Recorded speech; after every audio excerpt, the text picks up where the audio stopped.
black bodies? Do you see them around me? Or are you choosing to be ignorant to our black beauty? Black bodies have been stripped of our identities, and when we try to get it back, they call it appropriating.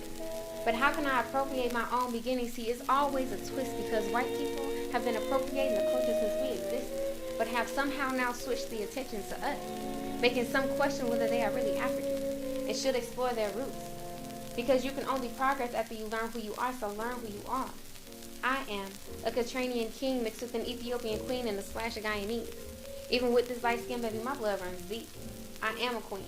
And I look out to my fellow kings and queens and I tell you, we are all we need.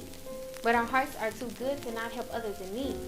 Black bodies have been given an image that they never rightfully conceived. Violent, performing animalistic deeds but enslaving someone, the way we were enslaved, shows no signs of humanity. Black bodies are tortured and beaten, shamed and mistreated, and despite how humble we may stay, in order to not outshine the master or to come off in any aggressive type manner, still we live in this disaster. This fight is now engraved in our black bodies. We are generationally tired. This war was supposed to have been expired. But now we're filled with the cultural trauma, and if a phobia cannot be passed down through generations, then tell me, why do we all feel the same fear every time we get pulled over? Even if we're dressed nice or look like whites, we all experience a moment that's only felt among our souls. Something that has to be felt and not told. And it doesn't matter how young or old. Now, could this fear be some false sense of white superiority?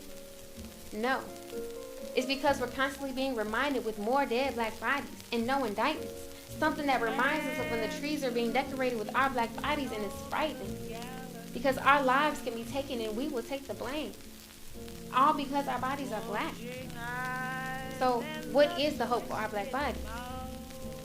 Fixing the pay gaps between blacks and whites, adjusting the color lines and making our public schools equal, stopping this petty war on drugs and stopping mass incarceration? Yes, of course, all of that and more. But first you have to look at me as a human being. First you have to look at me and know that my life has meaning. First you have to look at me and know that my place in this world is not underneath you. You have to stop killing us, and you have to indict those that do. And once you feel that we are human, everything else will follow through. Because if you felt that we were human, this conversation would have already been through. So it seems we still have work to do. Because I know for a fact that our black bodies are valuable. But we will be able to tell when you think so too.